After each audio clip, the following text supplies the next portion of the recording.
মহান রব্বে কারিমের দরবারে অসংখ্য শুকরিয়া যে রব্বে কারিম দয়া করে মায়া করে অনুগ্রহ করে আমাদেরকে সুস্থ রেখে পবিত্র দিন জুমার দিনে আল্লাহ তাআলার পবিত্র ঘর মসজিদে আগে আগে আসার বসার কোরআন হাদিসের আলোকে কিছু কথা বলার ও শোনার তৌফিক দিচ্ছেন। সে রব্বে কারিমের দরবারে মন খুলে প্রাণ খুলে আওয়াজ করে বলি আলহামদুলিল্লাহ। আমরা আল্লাহ পাক রব্বুল আলামিনের পবিত্র কালামুল্লাহ, যে কালামুল্লাহকে আল্লাহ পাক রব্বুল আলামিন প্রেরণ করেছেন মানব জাতির মুক্তির জন্য, ওই কালামুল্লাহর অসংখ্য আয়াত থেকে গুরুত্বপূর্ণ একটা আয়াত তেলাওয়াত করেছি। রাসূল সাল্লাল্লাহু আলাইহি ওয়াসাল্লামের অসংখ্য অগণিত হাদিস মোবারক থেকে ছোট্ট একটা হাদিসের অংশ তেলাওয়াত করেছি। আল্লাহ পাক রব্বুল আলামিন যদি আমাদেরকে তৌফিক দান করে এই আয়াত এবং হাদিসের আলোকে কিছু কথা বলার চেষ্টা করব ইনশাআল্লাহ। ওমা তৌফিক ইল্লা বিল্লাহ। কোরআন শরীফের মধ্যে আল্লাহ পাক রব্বুল আলামিন মানব জাতি কিভাবে জীবন পরিচালনা করবে, কি করলে ভালো হবে, কি করলে মন্দ হবে, সবকিছু বলে দিয়েছেন। কিন্তু আজকে যে আয়াতটুকু আমি তেলাওয়াত করেছি, এই আয়াত এমন একটা আয়াত যে আয়াতের মধ্যে আল্লাহ পাক রব্বুল আলামিন আমাদের জানা একটা বিষয়কে, চূড়ান্ত একটা ফায়সালাকে আমাদেরকে আবার স্মরণ করাই দিয়েছেন। শুধু পৃথিবীর মধ্যে যত জাতি আছে, যত ধর্ম আছে, যত মত পথ আছে, প্রত্যেকের বিশ্বাস, প্রত্যেকের চিন্তা চেতনা সবকিছুই প্রায় আলাদা আলাদা। একজনের চিন্তার সাথে আরেকজনের চিন্তা কি মিলে না। এক ধর্মের চিন্তার সাথে আরেক ধর্মের চিন্তা মিলে না। এক দেশের মানুষের সাথে আরেক দেশের মানুষের সংস্কৃতি মিলে না। শুধু এতটুকু না, আমাদের পরিবারের মধ্যেও বাবার সাথে ছেলের চিন্তা মিলে না, মার সাথে মার মেয়ের চিন্তা মিলে না, স্বামীর সাথে স্ত্রীর চিন্তা মিলে না। যদি সবকিছু মিলে যেত, সংসার আর কোন চিন্তা থাকতো, টেনশন থাকতো? সবাই মিলে দিলে চলতো। কিন্তু আল্লাহ পাক রব্বুল আলামিন আজকের আমাদের এই আয়াতের মধ্যে এমন একটা আয়াত বলছেন যে আয়াতের ক্ষেত্রে আমাদের সকলের চিন্তা মিলুক অথবা না মিলুক, আমরা সবাই এই বিষয়ের উপর একমত। সবাই এই বিষয়ের উপর কয়মত বলেন? চাইছে মুসলমান হোক, হিন্দু হোক, কাফের হোক, বৌদ্ধ হোক, যে কোনো ধর্ম অনুসরণ করুক, আল্লাহ পাক যে কথাটা বলছেন এই কথার উপর, মানে তারা কোরআনকে মানুক অথবা না মানুক, কিন্তু এই কথার উপর সবাই একটি মত, একমত। কথাটা একটু শুনেন, আপনারা বুঝবেন। আল্লাহ বলতেছেন, আপনারা অনেকবার অসংখ্যবার আয়াতটা শুনছেন হয়তো। আল্লাহ বলতেছেন কুল্লু নাফসিন যায়িকাতুল নাফসুন, এমন বস্তু, এমন জিনিস যার প্রাণ আছে, যার কি আছে? আল্লাহ পাক রব্বুল আলামিন বলতেছেন যার প্রাণ আছে এমন প্রত্যেক জিনিস মৃত্যুর স্বাদ গ্রহণ করতে হবে। মৃত্যুর স্বাদ কি করতে হবে? আচ্ছা বলেন, আমাদের পৃথিবীর মধ্যে যত মানুষ আছে, চাই সে ইসলাম ধর্ম মানুক না মানুক, ধনী কালো, দেশ ভিন্নতা, কিন্তু এই কথার উপর সবাই একমত কিনা বলেন? আমরা যে মরতে হবে সবাই একমত না? এখনো পর্যন্ত কেউ বলে নাই যে না আমার মরতে হবে না। হ্যাঁ, যদি সে বলে যে আমার মরতে হবে না, দিন শেষে তারও কি করতে হয়? মরতে হয়। দেখতেছে মরতে হয়। পৃথিবীর মধ্যে এমন কেউ নাই যে আজও পর্যন্ত সে মৃত্যু থেকে পলায়ন করতে পারছে। আল্লাহ পাক রব্বুল আলামিন কোরআন শরীফের আরো অনেক আয়াতের মধ্যে এই বিষয়গুলো অনেক শক্ত করে বলছেন। আইনামা তাকুনু ইউদরিকুমুল মাউত ওয়ালাউ কুনতুম ফি বুরুজিম মুশাইয়াদা। একটা বিষয় কি, আল্লাহ পাক রব্বুল আলামিন এখন যে আয়াতটা বলছেন, এই আয়াতটা কেন বলছেন আপনাদেরকে আমি বলি। আল্লাহ পাক বলতেছেন, শোনো, তোমরা যেখানেই থাকো না কেন, মৃত্যু তোমাদেরকে গ্রাস করবেই করবে। অন্য কিছু তোমাদেরকে ধরুক অথবা না ধরুক, মৃত্যু তোমাদেরকে ধরবে। আল্লাহ বলতেছেন ওয়ালাউ কুনতুম ফি বুরুজিম মুশাইয়াদা, যদি শক্তিশালী শক্ত কোনো গম্বুজের ভিতরে ঢুকে যাও আর চতুর্দিক থেকে সমস্ত দরজা জানালা সব বন্ধ করে দাও, সেখানেও মৃত্যু আসবে। আল্লাহ বলতেছেন। তো এই বিষয়টা তো আমরা জানি মৃত্যু যে আসবে। আল্লাহ তাআলা এই কথাগুলো আমাদেরকে বলেন কেন? আরেক আয়াতের মধ্যে আল্লাহ তাআলা এইভাবে বলতেছেন যে শোনো, তুমি যেখানেই চলে যাও না কেন, যত দূরবর্তী স্থানে চলে যাও, যত মজবুত পিলারের মধ্যে ঢুকে যাও, সেখানে মৃত্যু তোমার আসবে। আল্লাহ তাআলা এই কথাগুলো বলতেছেন এই কারণে। আপনাদেরকে আমি ছোট্ট একটা গল্প শোনাই। আমি একবার এক জানাজার মধ্যে গেলাম। যার জানাজা পড়তে গেছি তার বয়স 25 থেকে 30 হবে। তাহলে আমাদের দেশের নিয়ম অনুযায়ী আমরা মনে করি যে এই বয়সটা মৃত্যুর বয়স না। অথচ মৃত্যুর কিন্তু কোনো বয়স নাই, আছে? মাঝখান দিয়ে আপনাদেরকে ছোট্ট একটা কথা বলে ফেলি। আমাদের কেউ যদি 70, 80, 90 বছর বয়সে মরে, মারা যায়, ইন্তেকাল করে, তখন আমরা বলি কি যে মরছে, তার মৃত্যুটা ঠিক আছে। হ্যাঁ, বৃদ্ধ হয়েছে এই জন্য ঠিক আছে, বয়স সন্ধিকাল পার করার কারণে সে মারা গেছে, সঠিক সময়ে মরছে। কিন্তু এর আগে যদি কেউ মারা যায় 40, 30, 25, 20, 15, 10, আমরা তখন কি বলি বলেন তো আমাদের দেশের পরিভাষায়? অকাল মৃত্যু। কি মৃত্যু বলেন? আপনাদেরকে আমি দুইটা বিষয় আজকে বলবো। তো এই যে আমরা যারা পেপার পত্রিকার মধ্যে, বইয়ের মধ্যে বা এলানের মধ্যে, অনেক সময় মাইকিনের মধ্যে বলা হয়, খবরের মধ্যে বলা হয় যে অমুকের অকাল মৃত্যুতে আমরা গভীর শোকাহত, বলেন নাউজুবিল্লাহ। কেন নাউজুবিল্লাহ বলবেন আমি আপনাদেরকে বলি, বুঝবেন। মৃত্যুর কোন বয়স আছে বলেন? মানে অকাল মৃত্যু মানে কি? মূলত এখন তার মৃত্যু হওয়ার কথা না, কিন্তু মরে গেছে। বিষয়টা এমন হয়ে গেছে না, আল্লাহ হয়তো ভুলে তাকে নিয়ে গেছে, তার মৃত্যু হওয়ার কথা না, আল্লাহর ফেরেশতা তাকে তুলে নিয়ে গেছে। অথচ মুহাদ্দিসিনে কেরামগণ সবাই এই বিষয়ের উপর একমত, অকাল মৃত্যু বলতে কোনো মৃত্যু নাই। কারণ কি জানেন? আল্লাহ পাক রব্বুল আলামিন স্পষ্ট করে বলছেন যে ইজা জা আজালুন, প্রত্যেকের নির্দিষ্ট একটা সময় আছে, যখন এই সময়টা চলে আসবে লা ইস্তাখিরুনা সাআতা ওয়ালা ইস্তাকদিমুন। এই ঘোষণা কার? আল্লাহ বলতেছেন যখন নির্দিষ্ট সময়টা চলে আসবে তখন 1 সেকেন্ড পিছনেও করা হবে না, 1 সেকেন্ড সামনেও করা হবে না, বিন্দু পরিমাণ সময় তাকে আর দেওয়া হবে না। এখন 15 বছর বয়সে যে মরছে তার মৃত্যু অকাল মৃত্যু হয় কি করে?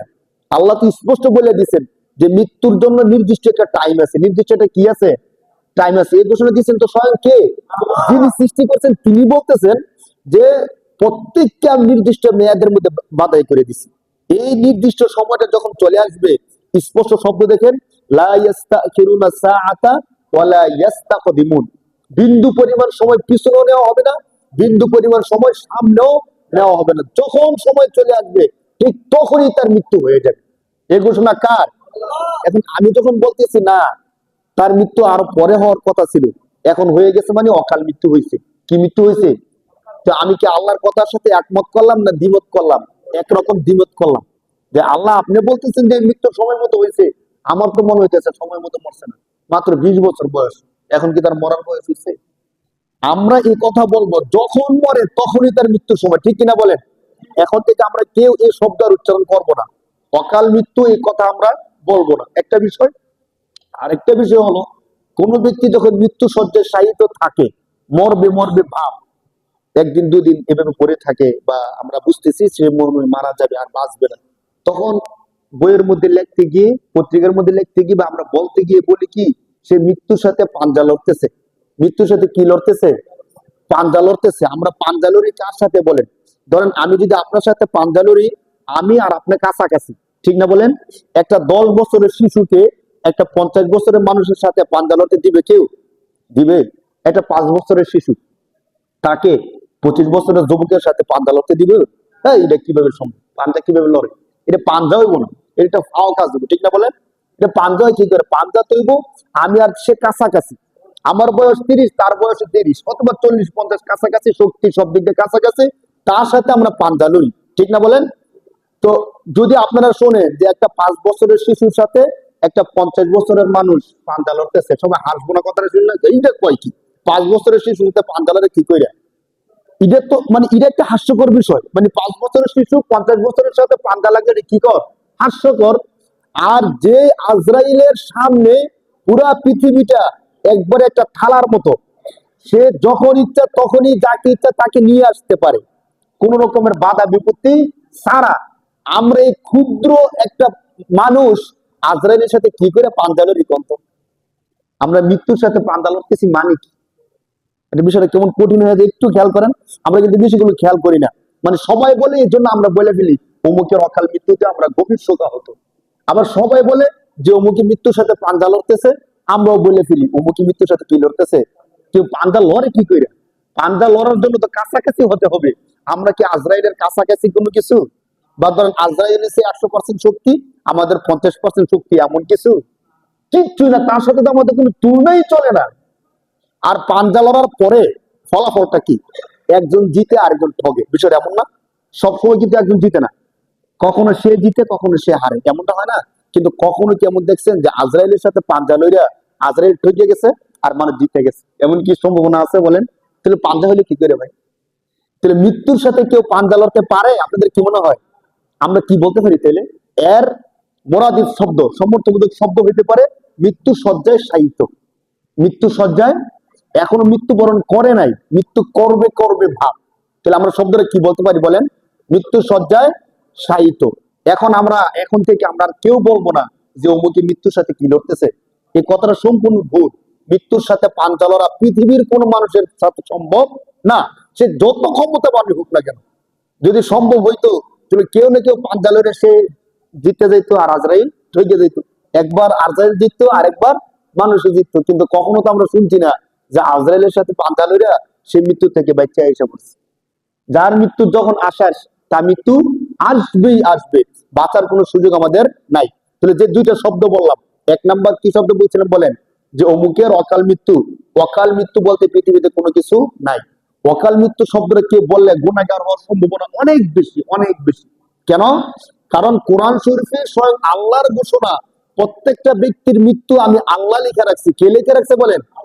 আল্লাহ কোরআনে বলতেছেন প্রত্যেকটা ব্যক্তির মৃত্যু নির্দিষ্ট সময়ে আমি আল্লাহ লিখে রাখছি। যখন তার সময়টা আসবে, 1 সেকেন্ড পিছনে নেওয়া হবে না, 1 সেকেন্ড সামনেও নেওয়া হবে না। তখন তার যখন মৃত্যু আসছে তখন মৃত্যু হয়ে যাবে, আল্লাহর ঘোষণা। আর আমি বলতেছি অকাল মৃত্যু মানে এখনো তার কাল হয় নাই। কাল হইলে মরলে তার মৃত্যু ভালো মৃত্যু ছিল। অকাল মৃত্যু মানে অকালে মরে গেছে না। তাহলে আল্লাহর কথার সাথে আমার কথাটা কি হয়ে গেল? বিপরীত হয়ে গেল। তাহলে এই শব্দটা আমরা আর কেউ উচ্চারণ করব না। যদি কেউ উচ্চারণ করে আমরা তাদেরকে সুন্দর করে বুঝিয়ে দেব। আর মৃত্যুর সাথে পাঞ্জা লড়ার শব্দটা হলো শাব্দিক ভুল।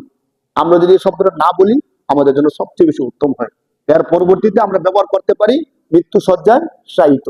তো আমি যে আলোচনাটা শুরু করছিলাম, আল্লাহ পাক রব্বুল আলামিন আমাদেরকে স্মরণ করাই দিচ্ছেন, ঘোষণা দিচ্ছেন না। কিন্তু ঘোষণা হয় এমন জিনিস, যে জিনিস আমরা জানি না, আমরা মানি না। কিছু কিছু বিষয় আছে আমরা জানি না এবং আমরা মানি না। অনেক মানুষ আছে জানে না, মানে না। জান্নাতের বিষয় অনেক মানুষ জানে না, আবার অনেক মানুষ জান্নাতের বিষয় মানে না। ওই বিষয়গুলো আল্লাহ ঘোষণা দেন। কিন্তু মৃত্যুর যে বিষয়টা আল্লাহ এই আয়াতের মধ্যে বলছেন, কুল্লু নাফসিন যায়িকাতুল মাউত, প্রতিটা প্রাণীকে মৃত্যুর স্বাদ গ্রহণ করতে হবে। আল্লাহ এটা ঘোষণা দিয়েছেন না, আল্লাহ জানাই দিয়েছেন মৃত্যুর স্বাদ যে গ্রহণ করতে হবে। এটা আমরা জানি কি জানি না বলেন? আমাদেরকে আবার আল্লাহ স্মরণ করাই দিয়েছেন, বান্দা তোমাকে আবার স্মরণ করে দিয়েছি। কেন স্মরণ করাই দিয়েছেন? আমি ওই কথাটা বলতে গেছিলাম। যখন গেলাম তার জানাজার মধ্যে, ওই যে একটা লোকের জানাজায় গেছিলাম, তার মৃত্যু হয়েছিল 25-30 বছর বয়সে। এখান থেকে আমরা অকাল মৃত্যুর বিষয়টা চলে আসছে। তো তার জানাজা হবে, মানুষ বলা বলা বলা বলি করতেছিল, এত অল্প বয়সে লোকটা মারা গেল, আর এই কত ভালো ছিল, এই ছিল, আরো তো অনেক সময় পাওয়ার ছিল, কিন্তু এত অল্প বয়সে মারা গেল। তো পাশ দিয়ে দুজন যুবক হেঁটে হেঁটে যাচ্ছিল জানাজার পাশ দিয়ে, আর একজন আরেকজনকে বলতেছিল, বন্ধু আমি যে মরবো আমার মনে হইতেছে না, আমি যে মারা যাবো আমার কি মনে হইতেছে না। মানুষ মারা যায় অনেক সময় মনে হয় আমি মনে মরে যাবো গা, বা আমি মনে আর বাঁচতাম না বেশি দিন, এমন মনে হয় না অনেক সময় অসুস্থ হইলে। কিন্তু আমরা যখন সুস্থ থাকি, সুঠাম থাকি, তখন কিন্তু আমি মরবো এমন মনে হয় না। এখন নিজের প্রশ্ন করে দেখেন যে আপনার কি বিষয়টা এখন মনে আসতেছে কিনা, আমি মনে কদিন পরে মরে যেতে পারি, বা একটু পরে মনে মরতে পারি। যদি আমাদেরকে কেউ বলে যে আপনি কি 1 ঘন্টা বাঁচবেন, গ্যারান্টি দিতে পারেন? আমরা বলবো না, গ্যারান্টি দিতে পারি না। কিন্তু এই 1 সপ্তাহের মধ্যে, 1 বছরের মধ্যে, 5 বছরের মধ্যে মরবো এমন কিন্তু আমাদের মনে হয় না। মনে হয় বলেন? যদি মনে হইতো, যখন আমি শুইছি, যদি মনে হইতো যে সকালে আমি ঘুম থেকে উঠবো কি উঠবো না আমার সন্দেহ লাগতেছে, তাহলে কি এশার নামাজটা ছাড়া ঘুমাইতে পারতো বলেন? কারণ একটা ভয় থাকতো, হাইরে এশার আজকে রাত্রে আমার শেষ রাত্রি, অতএব নামাজটা পড়ে ঘুমাই, ঠিক না? এরপর যদি জানতো যে আজকের মধ্যে আমার মৃত্যু হওয়ার সম্ভাবনা আছে, আমি যে কোনো মুহূর্তে মারা যেতে পারি, তাহলে ফজরের সময় ঘুমায় থাকতে পারতো? ফজরের সময় ঘুমায় থাকতে পারতেছি, এটাই প্রমাণ করে আমি এখন মরবো, এই জিনিসটা আমার মনে হইতেছে না। ওই যে দুইটা লোক বলছে সত্যি কথাই বলছে, যে আমরা যে মারা যাব এমন মনে হইতেছে না। শয়তান এমন একটা গুচ্ছ তৈরি করে রাখে, মরবো এই বিষয়টা সে আমাদের স্মৃতির মধ্যে দেয় না। আর আল্লাহ পাক রব্বুল আলামিন আমাদের মধ্যে এমন কিছু আশা আকাঙ্ক্ষা সঞ্চার করে রাখে, যে আশাগুলোকে পুঁজি করে আমরা বেঁচে থাকি। আমরা তো দেখেন 5 তলা বিল্ডিং করা, বিয়ে শাদী করা, ছেলে সন্তান লালন পালন করা, একটা সন্তান লালন পালন করতে কত কষ্ট হয়। তাদেরকে লালন পালন করবো, তারা বড় হবে, শিক্ষা দীক্ষা অর্জন করবে, এরপরে কামাই রোজগার করবে, এতদিন আমি বাঁচবো কি বাঁচবো না এই সন্দেহ যদি কে করে, সে কি কোনো কিছু করতে পারবে? সংসার পরিবার কিচ্ছুই করতে পারবে না। কিন্তু একটা আশা, মনে হয় আমি বাঁচবো, মনে হয় আমি বাঁচবো, মনে হয় কিছু করতে পারবো, এই আশাটা আমাদেরকে অনেক দূর পর্যন্ত নিয়ে যায়। কিন্তু মৃত্যুকে 100% ভুলে থাকা, এটা আবার অপরাধ, এটা ঠিক হয় না। আল্লাহ রাসূল সাল্লাল্লাহু আলাইহি ওয়াসাল্লাম বলছেন তোমরা বেশি বেশি কবর জিয়ারত করো। কেন? কবর জিয়ারত করলে তখন অন্তত তোমাদের মৃত্যুর কথা স্মরণ হতে পারে। কিন্তু আমাদের এখন অবস্থা হয়েছে এমন, আমরা কবরের পাশ দিয়ে যাই, আপনাদের মনে পড়ে কিনা দেখেন তো, কবরের পাশ দিয়ে যাই কিন্তু মৃত্যুর কথা আমাদের মনে পড়ে না। এই কবরের পাশ দিয়ে যায়, তাদেরকে একটা সালাম দেই না। আল্লাহ রাসূল কিন্তু কবরের পাশ দিয়ে গেলে কি দিতেন? সালাম দিতেন, আসসালামু আলাইকুম ইয়া আহলাল কুবুর। আরো বড় করে আল্লাহ রাসূল সালামটা দিতেন, কিন্তু আমরা এতটুকু সালামটাও দেই না। অর্থ কি? আসসালামু আলাইকুম ইয়া আহলাল কুবুর, হে কবরবাসীগণ, তোমাদের উপর আল্লাহ তাআলা শান্তি বর্ষণ করুন। এই দোয়াটা আমরা তাদের জন্য কিন্তু করি না, মনেই পড়ে না। কত অহরহ কবরের সামনে দিয়ে আমরা হেঁটে হেঁটে যাই। যদি আমাদের মনে পড়তো যে আজকে কবরের মধ্যে যে ব্যক্তিটা শুয়ে আছে, হতে পারে পরের দিন ওই ব্যক্তির সাথে আমিও গিয়ে শুয়ে থাকবো, তখন আমার পাশ দিয়ে যদি একজন ব্যক্তি চলে যায় যে নাকি আমাকে সালামটাও দিল না, তখন আমার কাছে কেমন লাগবে বলেন? যারে ধরেন আমরা চীনা পরিচয় ছিলাম, ঠিক আছে, আমি মারা গেলাম, খবরে আছি, আপনি আমার পাশ দিয়ে গেলেন, সালাম দিলেন না, তখন আমার কি মনে হবে? যে তুমি আমার পাশ দিয়ে যাইতেছো, দুনিয়ায় থাকতে তো কত আনন্দ ফুর্তি করছি, আর আজকে আমার পাশ দিয়ে যাইতেছো, আমার জন্য মুনাজাত করবা দূরের কথা, একটা সালাম অন্তত আমাকে দিয়ে গেল না। কারণ কবরের মধ্যে যারা থাকে তারা যত কাজই করে, কোনো কাজ আল্লাহর দরবারে কবুল হয় না। হয় কোন আমল কাজ টাজ কবরে চোখ দুইটা বন্ধ হওয়ার পরে কোনো কিছু কাজে লাগে না।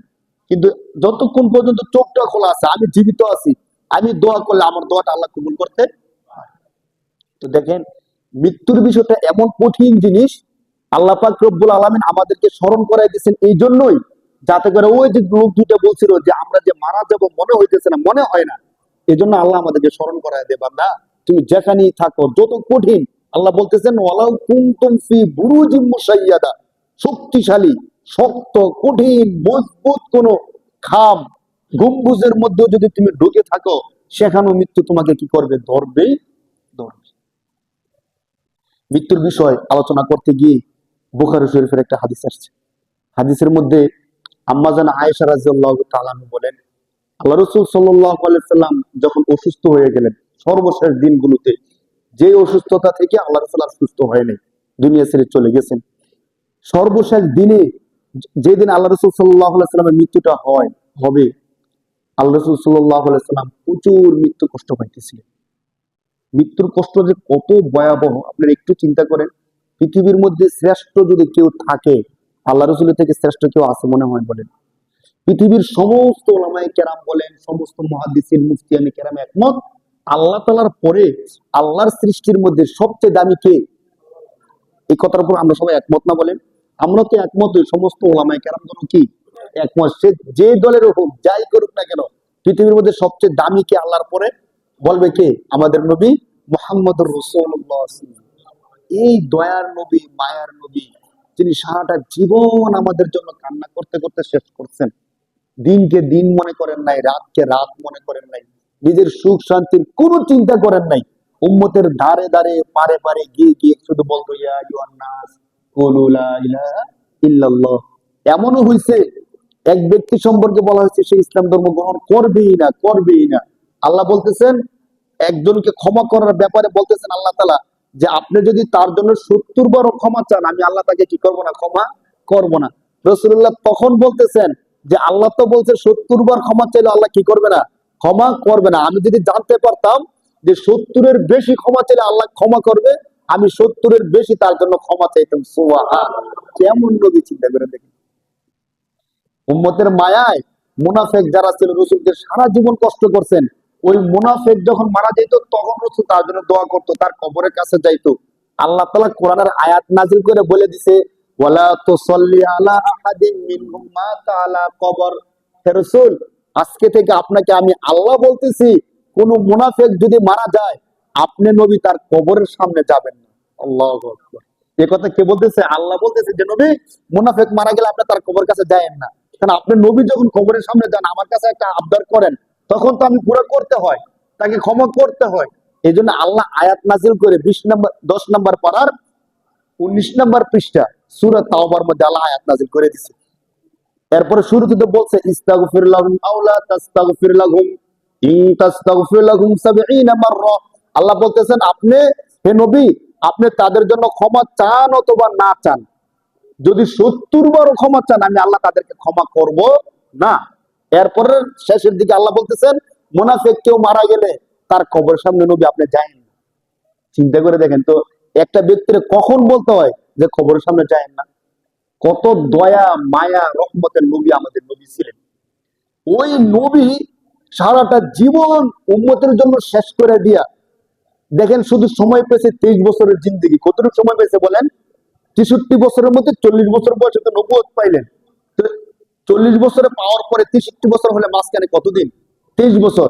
এই 23 বছরের মধ্যে জাহিলিয়াতের জমানাকে পরিবর্তন করে স্বর্ণযুগ বানাই দিছে। সুবহানাল্লাহ। কি যুগ বানাই দিছে বলেন? স্বর্ণযুগ বানাই দিছে নবী। যে ওমর শুধুমাত্র অফার পাইয়া আবু জেহেল একটা মজলিস ডাকছে, মানে তখনকার জাহিলিয়াতের অবস্থাটা কি ছিল অনেকগুলো উদাহরণ দেওয়া যায়। শুধু উমর রাদিয়াল্লাহু তাআলার উদাহরণটা দেখেন। ইসলামের আগে আবু জেহেল আল্লাহ রাসূল সাল্লাল্লাহু আলাইহি সাল্লামকে দুনিয়া থেকে শেষ করে দিল। সে আল্লাহ রাসূলকে রাখবো না প্ল্যান করছে। এখন কিভাবে শেষ করা যায়?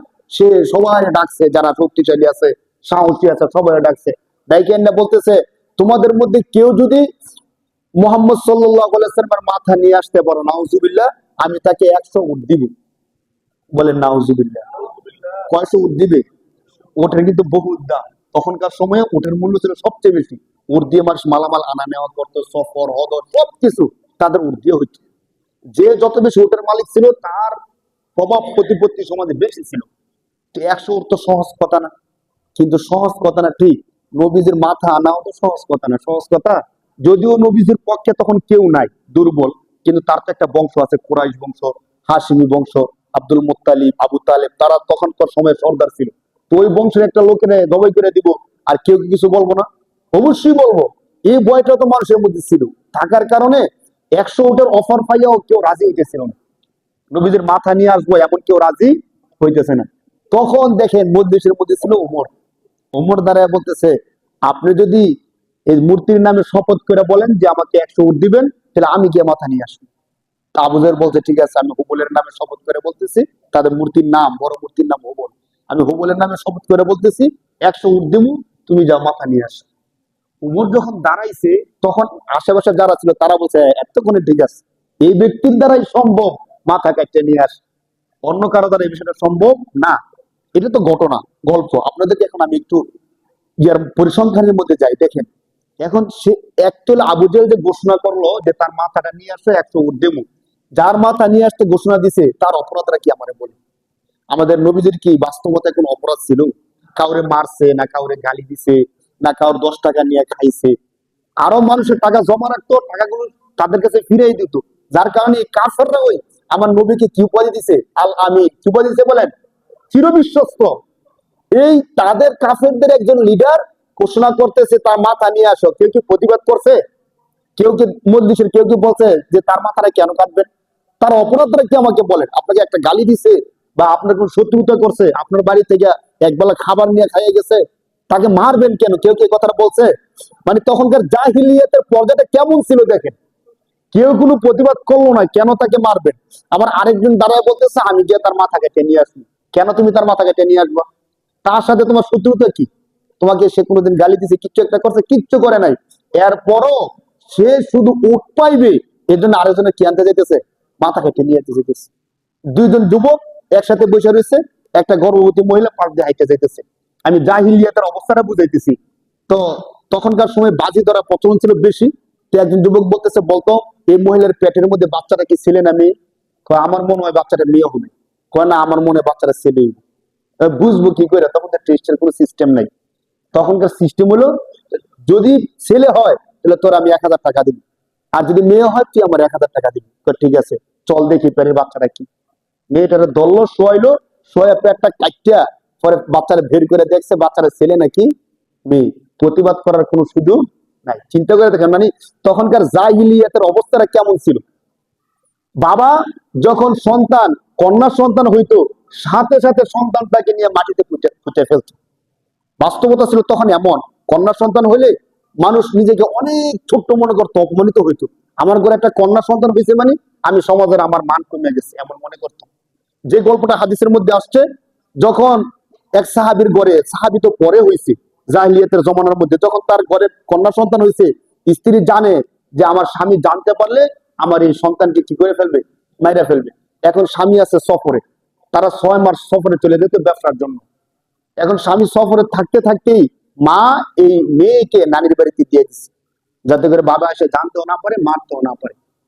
তো নানির বাড়িতে আর কয়দিন থাকা যায়? মেয়েটা নানির বাড়িতে বড় হয়েছে, কিছুদিন থাকছে।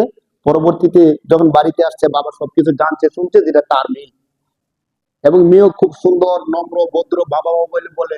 কয়েক বছর হয়ে গেছে, হাঁটতে পারে, চলতে পারে।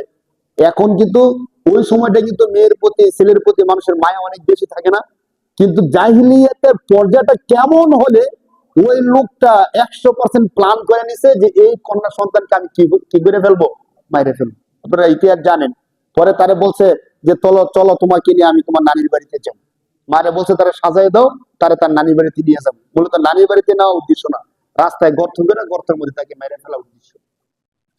যে কাজটা করছে সে রসুলের কাছে এসে কান্না করতেছিল, আর এই গল্পটা বলতেছিল যে আল্লাহ রসুল, আমি তো ইসলাম ধর্ম গ্রহণ করছি, কিন্তু ইসলাম ধর্ম গ্রহণ করার আগে আমি এমন এক মারাত্মক কাজ করছি, আমার মনে হয় সব ক্ষমা করলেও আল্লাহ এই গুণটা ক্ষমা করবে না। সে কান্না করতেছিল আর বারবার এই কথাটা বলতেছিল।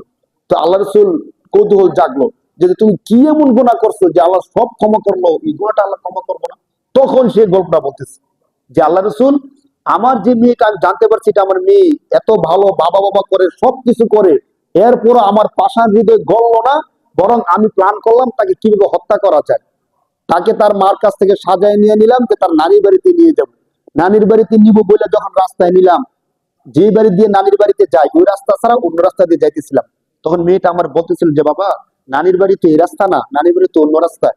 তাই আমি বললাম যে এই রাস্তা হলো সংক্ষিপ্ত রাস্তা, এই রাস্তা দিয়েও যাওয়া যায়, চলো। তখন যাওয়ার পরে যখন সামনে গিয়ে সে গর্ত করতেছিল, মেয়েটা বারবার জিজ্ঞেস করতেছিল বাবা এখানে গর্ত কেন করেন? বাবা তো কিছু বলে না, বাবার তো জানাই আছে কেন গর্ত করতেছে। তো গর্ত করতে করতে, আরবের গরম তো আপনারা জানেন, সে ঘেমে যাচ্ছিল, বাবা বারবার ঘেমে যাচ্ছিল, আর মেয়েটা গিয়ে তার ঘাম মুছে দিছিল যে বাবা ঘেমে যেতেছে। আপনি চিন্তা করেন তখন আপনার অবস্থাটা কেমন হইতো। এমনি কিন্তু আমরা মেয়েদেরকে আদর করি বেশি, ঠিক কিনা বলেন? স্বাভাবিকভাবে মেয়েদেরকে আমরা কি করি বেশি? আদর করি বেশি। এটা অনেক অনেক ভালো। আপনাদেরকে আমি হাদিসের অনুবাদটা শোনাই। আল্লাহ রসুল সাল্লাল্লাহু আলাইহি সাল্লাম একবার সাহাবাদেরকে বয়ান করতেছিলেন যে যদি কারো ঘরে 3টা কন্যা সন্তান হয়, কয়টা কন্যা সন্তান হয়? 3টা কন্যা সন্তান হয়। আর এই কন্যা সন্তানগুলোকে কেউ সঠিকভাবে লালন পালন করে, ধর্মীয় শিক্ষা দিয়ে তাদেরকে উপযুক্ত কোনো ব্যক্তির হাতে তুলে দিতে পারে, আল্লাহ তাআলা তাকে 3টা জান্নাত দান করেন। বলেন সুবহানাল্লাহ। এক সাহাবী দাঁড়ায় বলতেছে আল্লাহ রাসূল, যদি 2টা কন্যা সন্তান হয়? তিনি বলতেছে 2টা জান্নাত। আল্লাহ রাসূল, যদি একটা কন্যা সন্তান হয়? আল্লাহ রাসূল কি বলছে বলেন? একটা জান্নাত। বলেন সুবহানাল্লাহ। এখন যদি 100টা ছেলে সন্তান হয়? 100টা জান্নাত? এমন কিচ্ছু বলে নাই। ভাববে দেখেন, মানে ছেলে সন্তান হলে যে কোনো ফজিলত নাই বা কোনো কিছু নাই, এটা আমার বাদ, কিন্তু রাসূল এই সম্পর্কে কিছু বলে নাই। কন্যা, মেয়ে, নারী জাতিকে আল্লাহ এবং আল্লাহ রাসূল কতটা সম্মান দিয়েছে আপনি চিন্তা করে দেখেন। অথচ এখানে কিন্তু আমরা রাগ করা উচিত ছিল যে আল্লাহ একটা কন্যা সন্তান হলে একটা জান্নাত, তাহলে 2টা ছেলে সন্তান হলে একটা জান্নাত দেন অন্তত, অথবা 5টা ছেলে সন্তান হলে একটা জান্নাত দেন না। কারণ কষ্ট তো কোনো দিক দিয়ে কম হয় না। মেয়েদেরকে পালতে যেমন কষ্ট, ছেলেদেরকে পালতে কষ্ট হয় না বলেন? গর্ভ ধারণ করার সময়, গর্ভ থেকে বের হওয়ার সময় কষ্ট তো অনেকটা কাছাকাছি হয়। তো একটা কন্যা সন্তান হলে যদি একটা জান্নাত হয়, তাহলে অন্তত 2টা ছেলে সন্তান হলে একটা জান্নাত দেন। এমন কোন কথা কোরআনে কোথাও আছে? আজও পর্যন্ত কোনো আলেম বলছে? বলে নাই কিন্তু। এরপরও যদি আমাদের দেশের নারীরা বলে যে ইসলাম আমাদেরকে অধিকার দেয় নাই, ইসলাম আমাদেরকে সম্মান দেয় নাই, সমস্ত অধিকার পুরুষতান্ত্রিক সমাজে পুরুষরা সমস্ত অধিকার নিয়ে গেছে, কথা সত্য না মিথ্যা? মিথ্যা। এই স্লোগান দিয়ে মেয়েদেরকে ঘর থেকে বের করে নিয়ে আসতে চায়। তারা চায় মেয়েরা যদি ঘরের মধ্যে বসে থাকে তাহলে তাদের চোখ জুড়ায় না। মেয়েরা যদি ল্যাংটা উলঙ্গ না হয়, তাহলে সুশীল নামে যারা ভণ্ড আছে তাদের চোখের খোরাক, তাদের জিনার খোরাক, তাদের মনের খোরাক হয় না। সমস্ত মেয়ে যদি বোরকা পরে চলাফেরা করে, ঘরের মধ্যে থাকে, তো তারা তো চোখ জুড়াইতে পারে না, অস্থিরতা সমাজের মধ্যে ছড়াই দিতে পারে না। ইহুদিদের সমস্ত, তাদের সবচেয়ে বড় চ্যালেঞ্জ এবং এজেন্ডা হলো মেয়েদেরকে উলঙ্গ করে রাস্তায় নিয়ে আসা। তারা জানে যে পৃথিবীর মধ্যে যত দ্রুত অশ্লীলতা ছড়ায় দেওয়া যাবে তত দ্রুত কিয়ামতকে নিয়ে আসা সম্ভব। বলেন নাউজুবিল্লাহ। ইহুদিরা জানে। আর মুসলমানদের ইমানটা নষ্ট করার সবচেয়ে বড় সিস্টেম হলো মেয়েদেরকে ঘর থেকে বের করে নিয়ে আসা। আমরা ততক্ষণ পর্যন্ত আমাদের ইমানকে নষ্ট করি না যতক্ষণ পর্যন্ত মেয়েদের ফাঁদে না পড়ি। একটা মানুষ সে যত মুত্তাকি হোক, কোন একটা নারীর চক্রান্তে যদি পড়ে, তার ইমান, আমল, আখলাক সব শেষ, সব শেষ। তখন সে মনে রাখতে পারে না সে কি মুসলমান নাকি মুসলমান না, সে কি মানুষ নাকি মানুষ না, কিচ্ছু মনে থাকে না। নারীটা নিশা থেকেও আরো বেশি, নিশা থেকে কেউ কেউ ফিরে আসতে পারে, কিন্তু কখনো যদি কেউ নারীর চক্রান্ত করে ফিরে আসতে পারে, পারে না। এই জন্য আপনার এই জিনিসটা মনে রাখবেন, বর্তমানে সমস্ত অস্থিরতা ছড়াইয়া দেওয়ার পিছনে সবচেয়ে বড় হাত হলো ইহুদিদের। কাদের বলেন? ইহুদিদের। আর ইহুদিদের চক্রান্ত করে আমাদের কিছু মা বোন না বুঝা তারা বলতেছে আমরা আর বদ্ধ করে থাকবো না, আমরা এখন সমাজে রাস্তা ঘাটে ছড়াইয়া পড়বো, পুরুষ যা যা করে আমরা কি করব, তা তা করবো। অথচ পুরুষের ক্ষমতা নারীর ক্ষমতা কি সমান বলেন? আমি সারাদিন মাটি কাটতে পারি, ইট ভাঙতে পারি, একটা মা একটা মেয়ে কি কাজটা করতে পারে বলেন? কিন্তু রাস্তার মধ্যে কিন্তু এই কাজটাই করতেছে। এই কাজ করলে সম্মান বাড়ে না কমে? কমে। ইসলাম যদি এই বিষয়টা কোরআন এবং হাদিসের দৃষ্টিকোণ থেকে তুলে ধরা যাইতো, আপনারা দেখতেন প্রতিটা ক্ষেত্রে ক্ষেত্রে ইসলাম মা বোনদেরকে নারীকে কতটা ইজ্জত দিচ্ছেন, কতটা সম্মান দিচ্ছেন। আল্লাহ রাসূল বুখারী শরীফ হাদিসের মধ্যে বলতেছেন, কোন পুরুষ যদি তার স্ত্রীর জন্য পরিবারের জন্য একটা টাকা খরচ করে, এই একটা টাকায় আল্লাহ তাআলা সদকার সমান সওয়াব দিয়ে দেয়। বলেন সুবহানাল্লাহ। আমি আপনাদেরকে বিপরীতমুখী একটা কথা শোনাবো, শুধু মনোযোগ দিয়ে শুনেন। আল্লাহ রাসূল কি বলছেন? কোন পুরুষ যদি কোন স্ত্রীর জন্য পরিবারের জন্য 1 টাকা খরচ করে, যদি 100 টাকা খরচ করে, তো 100 সদকার সমান সওয়াব। 1 লাখ টাকা খরচ করলে 1 লক্ষ টাকা সদকার সমান সওয়াব দিবে। চিন্তা করে দেখেন। কিন্তু এমন কোনো কথা নাই, কোন নারী যদি কোন পুরুষের জন্য খরচ করে, তাহলে 1 টাকা খরচ করলে একটা সদকার সমান সওয়াব, এমন কোনো কথা কোরআন হাদিসে নাই। আবার দেখেন, বুখারী শরীফের আরেক হাদিসের মধ্যে আসছে, কোন স্বামী যদি তার স্ত্রীর মুখে লোকমা তুলে দেয়, একদম স্পষ্ট হাদিস, কোন স্বামী যদি তার স্ত্রীর মুখে কি তুলে দেয়, লোকমা তুলে দেয়, তাহলে সদকার সমান সওয়াব। বলেন সুবহানাল্লাহ। কিন্তু কোন স্ত্রী যদি কোন স্বামীর মুখে লোকমা তুলে দেয়, কিসের সমান সওয়াব, এমন কোনো কথা নেই। তাহলে সব ক্ষেত্রে একচাটিয়া সম্মানটা কাকে দেওয়া হয়েছে? নারীদেরকে দেওয়া হয়েছে। উৎসাহ দেওয়া হয়েছে যে স্বামী তুমি তোমার স্ত্রীর মুখে লোকমা তুলে দাও, স্বামী তুমি তোমার স্ত্রীর জন্য খরচ করো, যত খরচ করবো তত সওয়াব। তুমি মসজিদের মধ্যে 1 লক্ষ টাকা দান করে আসলে যেমন সওয়াব পাইবা, তোমার স্ত্রীর জন্য 1 লক্ষ টাকা খরচ করলে সমান সওয়াব পাইবে। বলেন সুবহানাল্লাহ। আমরা কে না চাই? মসজিদে দান করে দিলে আখিরাতে পাবো, দুনিয়াতে কিছু পাবো? স্বাভাবিক দুনিয়াতে কিছু পাইতেছি না, কিন্তু স্ত্রীর জন্য খরচ করলাম, আমার নিজের কাছে ভালো লাগলো, আবার সৎকার সময় সব কি পেয়ে গেলাম। সব ক্ষেত্রে দেখেন, প্রত্যেকটা ক্ষেত্রে এমন বলা হয়েছে। একটা কন্যা সন্তান জন্মগ্রহণ করছে, তাকে সঠিকভাবে লালন পালন করছে, একটা জান্নাত পেয়ে যেতেছে। তাইলে সত্যিকার সম্মান যদি কেউ নারীদেরকে দিয়ে থাকে, তার নাম ইসলাম। তার নাম কি বলেন?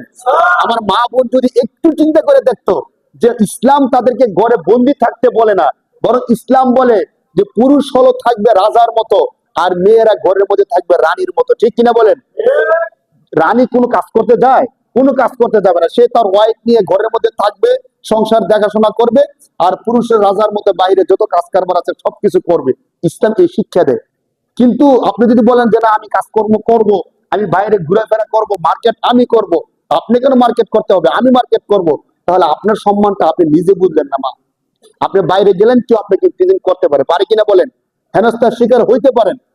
আপনি বাইরে গেলেন, কোন যুবকের কোন জোরের মধ্যে আপনি পড়তে পারেন, তখন সমস্যাটা আপনারই হবে। কিন্তু বাইরে না গেলে তো আপনি সেফ থাকলেন। ইসলাম তো আপনাকে সেফ থাকতে বলে। তো যে বিষয়টা আমরা বলতেছিলাম, ওই সাহাবী এসে বলতেছে আল্লাহ রসুলের কাছে, করুণ ভাবে বলতেছে যে আল্লাহ রসুল, এই পরিস্থিতিতে আমার দিলের মধ্যে একটু মায়া মায়া লাগতেছিল, যে আমার মেয়ে, আমি জানতেছিলাম আমার গাম সে মুছে দিচ্ছিল, কিন্তু কিচ্ছু করার ছিল না। আমার দিলটা তখন এত পাষাণ হয়ে গেছে যে আমি নিয়ত করছি তাকে আজকে মারবই মারবো, যত সে কিছু করুক, আজকে আমি তাকে ছাড়বো না। তো যখন গর্ত করে শেষ হলো, আমি মেয়েকে বললাম, দেখো তো গর্তটা কেমন হয়েছে। সে তো আগতেই কিছুই জানতো না, আমি না সবকিছু জানতাম। সে যখন গর্তটা দেখতে গেল, আমি তাকে ধাক্কা দিয়ে গর্তের মধ্যে ফালাই দিলাম। কত কঠিন বিষয় আপনি চিন্তা করেন। গল্প বলা যতটা সহজ, বাস্তবতা কিন্তু ততটা সহজ না।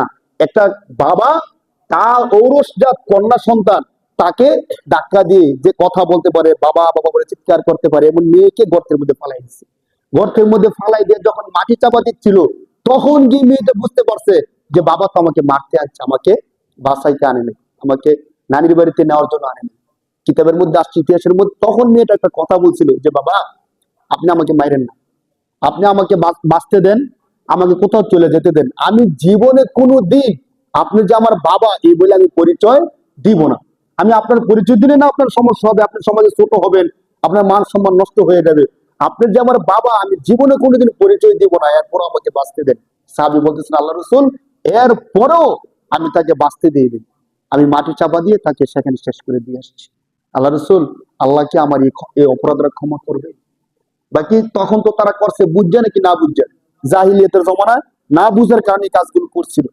আল্লাহ রাসূল সাল্লাল্লাহু আলাইহি ওয়াসাল্লাম বলেন, আল ইসলামু ইয়াহদিমু মা কানা ক্বাবলা। কেউ যদি ইসলাম ধর্ম গ্রহণ করে তার অতীতের সমস্ত গুনাহ আল্লাহ ক্ষমা করে দেয়। বলেন সুবহানাল্লাহ। এখনকার সময় আইসা মাঝখানে আল্লাহ রাসূল সাল্লাল্লাহু আলাইহি সাল্লাম এই সম্মানগুলো নারীদেরকে দেওয়ার কারণে পুরুষ সমাজে নারীদের মর্যাদা অনেক বেশি বেড়ে গেছে, অনেক বেশি বেড়ে গেছে। আল্লাহ রাসূল সাল্লাল্লাহু আলাইহি সাল্লাম বিদায় হজের ভাষণে পর্যন্ত নারীদের সম্পর্কে বলছেন যে, শোনো, আল্লাহ পাক রব্বুল আলামিন তোমাদেরকে আল্লাহর নামে শব্দ বলার দ্বারা তোমাদের অধীনস্থ করে দিয়েছেন। এর মানে তুমি তার মালিক না, তুমি তাকে যা ইচ্ছা তা করতে পারো না। নারীদের ব্যাপারে আল্লাহ রাসূল বিদায় হজের ভাষণে পর্যন্ত বলে গেছেন। কিন্তু আমাদের সময় যত যাইতেছে, আমি আপনাদেরকে বলি, দেখেন আমার কথার সাথে আপনাদের চিন্তা চেতনা মিলে কিনা।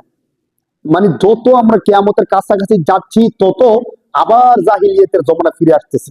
একটু চিন্তা করেন, তখনকার সময়ে বাচ্চাটা পৃথিবীতে আসার পরে যখন জানতে পারছে ছেলে নাকি মেয়ে হয়েছে, মেয়ে, তখন প্ল্যান করছে কিভাবে মারা যায়, কিভাবে তাকে শেষ করে দেওয়া যায়।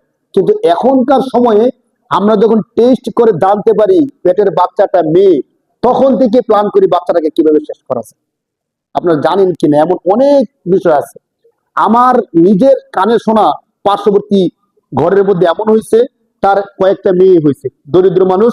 এরপরে যখন আবার জানতে পারছে পরবর্তী বাচ্চাটা কি হবে, মেয়ে হবে, তখনকার থেকে তার উপর মানসিক টর্চার শুরু হয়ে গেছে। আবার নাকি তোমার ঘরে মেয়ে হবে, মেয়ে হইলে খাওয়াই বা কি, এত মেয়ে পাওয়া কি করে? এখন মার মতো নষ্ট হয়ে গেছে, আবার আমার ঘরে মেয়ে হবে, স্বামী আমাকে পছন্দ করবে না, দেখতে পারবে না। শুধু স্বামী না, ওই মেয়ের যে মা ছিল, মা বলতেছে আবার মেয়ে হবে, এখন অবস্থাটা কি হবে, মেয়ে হবে। চিন্তা করে দেখেন, পরবর্তীতে সংবাদ আমরা যা পাইছি, এইভাবে মানুষ যখন মানসিকভাবে টর্চার করতে শুরু করে দিছে, ওই মেয়েটা খাওয়া দাওয়া বন্ধ করে দিছে। খাওয়া দাওয়া বন্ধ করছে কেন বলেন তো? তার পেটের মধ্যে বাচ্চাটা কি, যখন মারা গর্ভবতী হয় তখন তাদের সময়টা কি কষ্টের চলে নাকি আনন্দের চলে? অনেক কষ্টের। কিন্তু তার এমনি খাওয়া দাওয়া করতে পারে না, ঘুমাইতে পারে না, অনেক কষ্ট, এখন সীমা নাই, সীমাহীন কষ্ট তারা সহ্য করে। এটা তো সহ্য করে সন্তান আসবে এই জন্য। কিন্তু আশেপাশের লোকরা যখন এই কথাগুলো বলে টর্চার করে যে তোমার ঘরে নাকি আবার মেয়ে হবে, আবার নাকি মেয়ে হইতেছে, ই আল্লাহ, তুমি খালি মেয়ে জন্ম দিবা, এই এত মেয়ে পালবা কি করে, এগুলো নিয়ে করবা কি তুমি? তখন কেমনটা লাগে আপনি বলেন? এই মেয়েটা খানা দানা বন্ধ করে দিয়ে সারাদিন শুধু কান্নাকাটি করতো, টেনশন পেরেশানি করতো। এমন করতে করতে যখন বাচ্চারা জন্মগ্রহণ করছে, তখন এই বাচ্চারা মৃত জন্মগ্রহণ করছে। বাচ্চারা কেমন জন্মগ্রহণ করছে বলেন? মৃত জন্মগ্রহণ করছে। তাহলে কি পরিমাণ মানসিক টর্চার তার উপর দিয়ে গেছে বলেন? আমাদের সমাজে বিষয়টা হয় কি হয় না বলেন? যখন বাবা শোনে যে আবার ছেলে সন্তান হইতেছে, বাবা খুশিতে বাগবা। আর যখন শুনে যে আবার একটা কন্যা সন্তান হইতেছে, কপালটাই খারাপ। ভাবছিলেন ছেলে সন্তান হবে, হয়েছে কি কন্যা সন্তান। বাবা, এই সন্তানগুলো দেয় কে? কে দেয় ভাই? কোন বাবার কি ক্ষমতা আছে একটা সন্তান জন্ম দেওয়ার? বলেন। আল্লাহ বলতেছেন, ইয়াহাবু লিমান ইয়াশাউ ইনাসা ওয়া ইয়াহাবু লিমান ইয়াশাউ যুকুর। বান্দা সারা দুনিয়া একসাথে হয়ে যদি একটা বাচ্চা তৈরি করার চেষ্টা করে, আমি আল্লাহ ছাড়া পৃথিবীর সমস্ত শক্তি অক্ষম হয়ে যাবে, একটা বাচ্চা তৈরি করতে পারবে না। ঠিক কিনা বলেন? পারবে একটা বাচ্চা তৈরি করতে? আল্লাহ বলতেছেন, আমি আল্লাহ যদি চাই তাহলে কন্যা সন্তান দেই, আমি আল্লাহ চাইলে ছেলে সন্তান দেই, আমি আল্লাহ চাইলে দুইটাই দেই, আমি আল্লাহ চাইলে একটাও দেই না। এই ক্ষমতা কার? কিন্তু আমি যখন আপনাদেরকে একটা ছোট্ট বিশ্লেষণ বলি, আমি যখন কন্যা সন্তান হওয়ার কারণে স্ত্রীর উপর রাগ করলাম, আমাকে আপনি একটু বলেন তো স্ত্রীর দোষটা কি? কন্যা সন্তান হওয়ার কারণে কার উপর রাগ করলাম? স্ত্রীর উপর রাগ করলাম। স্ত্রীরে ঠিক মতো খাবার দাবার দিলাম না, অথবা আগে যেমন ভালোবাসা দিতাম দেই না, এরপর আগের মতো কথা বলি না, রাগ করে থাকলাম, মুখটা কালা কালা করে রাখি, কারণ তার ঘরে কি সন্তান হয়েছে? কন্যা সন্তান হয়েছে। মানে স্ত্রীর দোষটা কি? সন্তানটা কি স্ত্রী নিয়ে আসছে? আমি তো যতটুকু জানি কোরআন হাদিসের দৃষ্টিতে সন্তান জন্ম দেওয়ার ক্ষেত্রে প্রথম ভূমিকা থাকে বাবার। প্রথম ভূমিকা কার? সন্তান ছেলে হবে মেয়ে হবে, এই ক্ষেত্রে বাবার ভূমিকাটা বেশি। আপনারা যদি এই বিষয়টা নিয়ে রিসার্চ করেন, আমি পুরোটা বলতেছি না, শুধু এতটুকু বলি, ছেলের সন্তান ছেলে হওয়া এবং মেয়ে হওয়ার ক্ষেত্রে প্রধান ভূমিকাটা কার থাকে? বাবার থাকে। যদি কন্যা সন্তান হওয়ার ক্ষেত্রে দোষ হতে হয়, তুষ্ট না, কারণ দেয় কে? আল্লাহ। যদি দোষ হতে হয়, দোষটা কার হওয়া উচিত? বাবার হওয়া উচিত। রাগ করলে কার উপর রাগ করা উচিত? বাবার উপর রাগ করা উচিত। কিন্তু উল্টো হয়ে গেছে, আমরা কার উপর রাগ করি? স্ত্রীর উপর রাগ করি, শ্বশুর বাড়ির তারা রাগ করে, মেয়ের উপর রাগ করে, সবাই মেয়ের উপর রাগ করে, মেয়ে টর্চার নিতে পারে না, একটা সময় এমন হয়ে গেছে। অথচ সন্তানটা মূলত দেয় কে? আল্লাহ। এই কাজটা আমরা করবো না ভাই। যদি আমরা এমনটা করি, তাহলে জাহিলিয়াতের সাথে আমাদের মধ্যে আর কোনো পার্থক্য আছে বলেন? তাহলে জাহিলিয়াতের জমানায় নবী না থেকে তারা জাহিলিয়াত হয়েছে, জাহান্নামী হয়েছে। আর আমরা শ্রেষ্ঠ নবী পাইয়া, যে নবী ঘোষণা দিয়ে গেছেন একটা কন্যা সন্তান হলে একটা জান্নাত, ওই নবীর ঘোষণা শূন্যও যদি মেয়ে সন্তান হলে আমরা রাগ করি, কেমন কেমন করি, মন থেকে আমরা অন্যরকম আনইজি ফিল করি, তাহলে জাহিলিয়াতের সাথে আমাদের সাথে তত বেশি তফাৎ আর থাকলো না। বরং আমাদের উচিত, মেয়ে সন্তান হইলে আমরা তাদেরকে নিয়ে প্ল্যান করা উচিত, যে আমার মেয়েটাকে আমি কিভাবে প্রতিষ্ঠিত করতে পারি। আমি এই মেয়ে যেন সমাজের বোঝা না হয়, এই মেয়ে যেন মানুষের দ্বারস্থ হতে না হয়, এই মেয়ে যেন কারো মুখাপেক্ষি না হতে হয়। অনেক সময় এমন হয় যে বিয়ে দেওয়ার পর আর কোনো খবর নেয় না মেয়েটা, মেয়েটা স্বামীর ঘরে ভালো আছে না খারাপ আছে ওই খবরটা আমরা অনেকে নিতে চাই না। বাঁচলে বাসে মরলে মরুক, নদীর মধ্যে বাসায় দিছি, ভাগ্য ভালো হলে উঠতে যাবো, আর ভাগ্য খারাপ হলে ডুববে যাবো, বলেন না। আমি তার আর খবর নেওয়ার দরকার নেই। যদি ভাগ্য ভালো হয় এমনি বেসে উঠবো, আর ভাগ্য খারাপ হলেও ডুবে যাবো, কারণ নদীর মধ্যে বাসায় দিলাম। আপনি নদীর মধ্যে বাসায় দেওয়াটা কি ঠিক হয়েছে? যদি সমর্থ থাকে, বাবাদের উচিত মেয়েদেরকে একটা ভালো কিছু করে দিয়ে যাওয়া, যাতে সে কারো কাছে মুখাপেক্ষি হতে না হয়, মানুষের দ্বারস্থ হতে না হয়। মেয়েদেরকে এমন কোন কিছু একটা করে দিয়ে দেওয়া বাবাদের উচিত না। আমরা চাইলে এই কাজটা করতে পারি। কেন করতে পারি? কারণ একটা মেয়ে কয়টা জান্নাত? আরে একটা জান্নাত তো যথেষ্ট। আপনার কি মনে হয় অনেকগুলো জান্নাত দরকার আছে? যদি একটা জান্নাত পেয়ে যায়, তো আমাদের জন্য অনেক কিছু। আপনি একটু চিন্তা করে দেখেন না, একটা জান্নাত যদি পেয়ে যান, আর জান্নাতের যত নিয়ামত আছে, আল্লাহ কি নিয়ামত কিছু কমাই দিবে বলেন? সবকিছু ঠিক থাকবে। আপনি ভাইবা দেখেন। এই জন্য কন্যা সন্তান আল্লাহর পক্ষ থেকে রহমত। বলেন, কন্যা সন্তান আল্লাহর পক্ষ থেকে কি? রহমত। তারা আমাদের ঘৃণার পাত্র না, তারা আমাদের সম্মানের পাত্র। তারা আমাদের কি বলেন? সম্মানের পাত্র। তারা আমাদের জান্নাতে যাওয়ার কারণ। এজন্য কন্যা সন্তান হলে তাদেরকে দ্বীনি শিক্ষা দেওয়া, তাদেরকে পর্দার মধ্যে রাখা, তাদের সমস্ত জরুরত গুলো বাবারা পূর্ণ করা বাবাদের দায়িত্ব। তারা যখন স্ত্রী হয়ে আসে, তখন তাদের চাহিদা গুলো পুরো করা স্বামীর দায়িত্ব। আল্লাহ পাক রব্বুল আলামিন স্টাফ বাই স্টাফ তাদের দায়িত্বগুলো ভাগ করে দিয়েছে। দেখেন ইসলাম কত চমৎকার করে। যতদিন পর্যন্ত বিয়ে না হবে, ততদিন পর্যন্ত সমস্ত দায়ভার খরচ বহন সবকিছু দায়িত্ব কার? বাবা। এরপরে যখন বিয়ে হবে, তখন সমস্ত দায়ভার আবার কার? স্বামীর। যদি স্বামী মারা যায়, তখন আবার রিটার্ন বাবার কাছে আল্লাহ তাআলা দায়িত্ব ফিরিয়ে দেয়। আবার দায়িত্ব পালন করবে কে? বাবা। বাবা না থাকলে দায়িত্ব পালন করবে বড় ভাই। এভাবে আল্লাহ পাক রব্বুল আলামিন মেয়েদের দায়িত্ব কারো না কারো উপর দিয়ে নিয়ে দিচ্ছেন। তাহলে ইসলাম কতটা সম্মান নারীদেরকে দিচ্ছেন না। আমরা যদি এগুলো বুঝার চেষ্টা করি, তাহলে আমাদের জন্য রহমত, আমাদের জন্য বরকত।